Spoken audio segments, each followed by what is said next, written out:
प्यारे बच्चों, मैं नितेश रोज की तरह आज फिर आपके सामने एक नए वीडियो के साथ उपस्थित हुआ हूँ।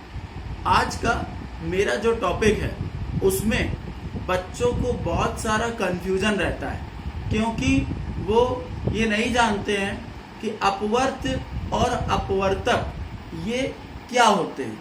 तो आज इन्हीं दोनों को आपको ध्यान से समझना है और कहीं कोई दिक्कत हो तो उसे कमेंट बॉक्स में बताना है। ध्यान से समझिए। टॉपिक है अपवर्तक। अपवर्तक और अपवर्त, इसको इंग्लिश में बोला जाता है फैक्टर्स एंड मल्टीपल।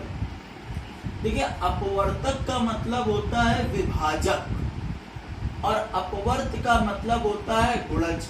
गुणज को इंग्लिश में कहते हैं मल्टीपल और विभाजक को कहते हैं फैक्टर। एक एक समझ लेते हैं। जैसे लिखा है अपवर्तक, तो इसकी डेफिनेशन क्या होती है?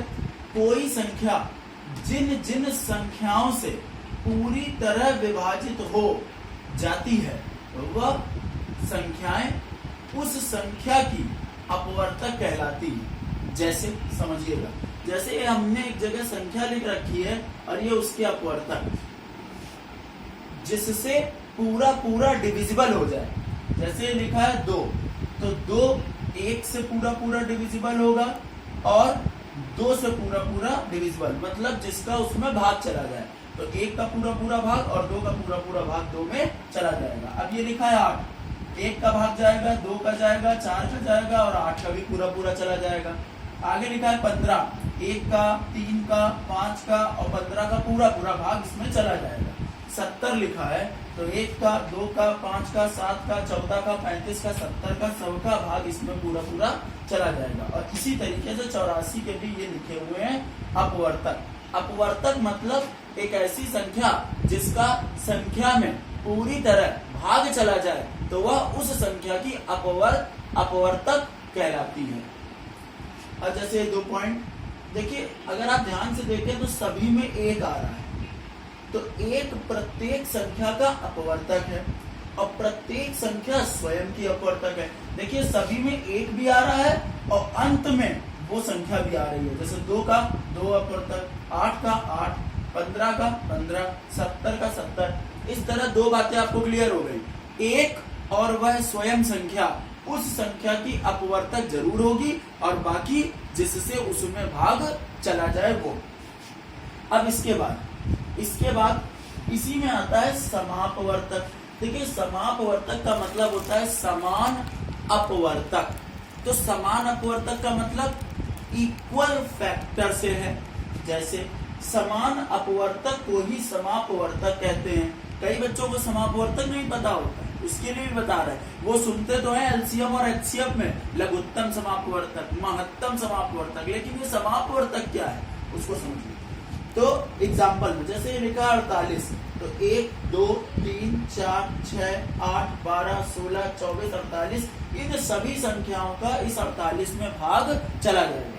ऐसे ही 64 लिखा है, इन सभी संख्याओं का 64 में भाग चला जाएगा। ये 72 लिखा है, 72 का भी सभी संख्याओं में भाग चला जाएगा। अगर इन 3 संख्याओं की बात करें तो ध्यान से देखिए, 2 सभी में आ रहा है, 4 सभी में आ रहा है और 8 भी सभी में आ रहा है। तो ये जो 3 संख्याएं हैं ये हो गई इन तीनों संख्याओं की समापवर्तक। इसको कहते हैं समापवर्तक। अब आ जाइए जल्दी से अपवर्त समझ लेते हैं। अपवर्त क्या है? अपवर्त का मतलब मल्टीपल। किसी संख्या में प्राकृतिक संख्या मतलब natural number 1 2 3 up to and dash dash dash so on से गुणा करने पर जो संख्याएं हमें प्राप्त होती हैं वह संख्या उसका क्या कहलाती हैं? अपवर्त कहलाती हैं। एक तरीके से आप अगर कहें तो उस नंबर का टेबल पहाड़ा जो होता है, जितने नंबर्स आते हैं वही उसके क्या होते हैं? अपवर्त। जैसे 1, तो 1 का 1, 2, 3, 8 का 8, 1 का 8, 8 दूनी 16, 8 3 24। और अगर नेचुरल नंबर का मल्टीप्लाई करें तो 1 का 8 में गुणा 8, 2 का 8 में गुणा 16, 3 का 8 में गुणा 24। इस तरीके से और भी। अच्छा, एक चीज और समझिए दोनों में, ये जो होती हैं ये फाइनाइट होती हैं, मतलब ये काउंटेबल हैं, इन्हें काउंट किया जा सकता है, लेकिन ये अनकाउंटेबल है क्योंकि मैंने डैश डैश लगाया है। ये बहुत सारे आ सकते हैं अपवर्त, 13, 26, 39, इसी तरह और भी 18 में भी 18, 36, 54 और 25 में 25, 50, 75, इसी तरीके और भी। प्रत्येक संख्या स्वयं का एक अपवर्तक है। अब देखिए जो भी संख्याएं हैं उसी से उसका अपवर्त स्टार्ट हो रहा है, और कोई संख्या अपने प्रत्येक अपवर्तक का अपवर्त्य होती है। कोई संख्या, इसको ध्यान समझिएगा, कोई संख्या अपने प्रत्येक अपवर्तक का अपवर्त्य होती है। मतलब जैसे 1 है तो एक का एक अपवर्त है, यहाँ 2 का 2 अपवर्तक है, 8 का 8 अपवर्त है और 8 का 8 ही अपवर्तक है। तो इस तरीके से आप देखिए तो दोनों चीजें दोनों में है। तो मैंने यही कहा प्रत्येक अपवर्तक का अपवर्त्य है प्रत्येक संख्या।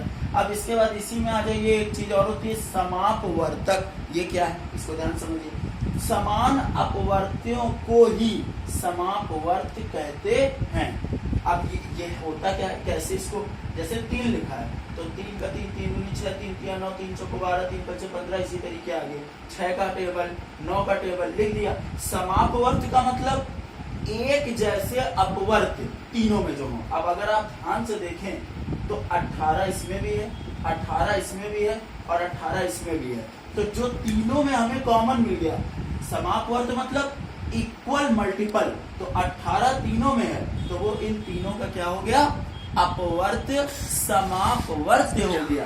तो इसलिए इसको हम कहते हैं समापवर्त्य। तो तीनों में 18 है तो इसका समापवर्त्य क्या हो गया, 18। प्यारे बच्चों, आशा करता हूं आप सभी को ये वीडियो अच्छा लगा होगा और अपवर्त्य और समापवर्तक समझ में आया होगा, अपवर्त्य और अपवर्तक समझ में आया होगा। इस अगले वीडियो में आपको कुछ नई जानकारी दूंगा। तब तक के लिए सीताराम।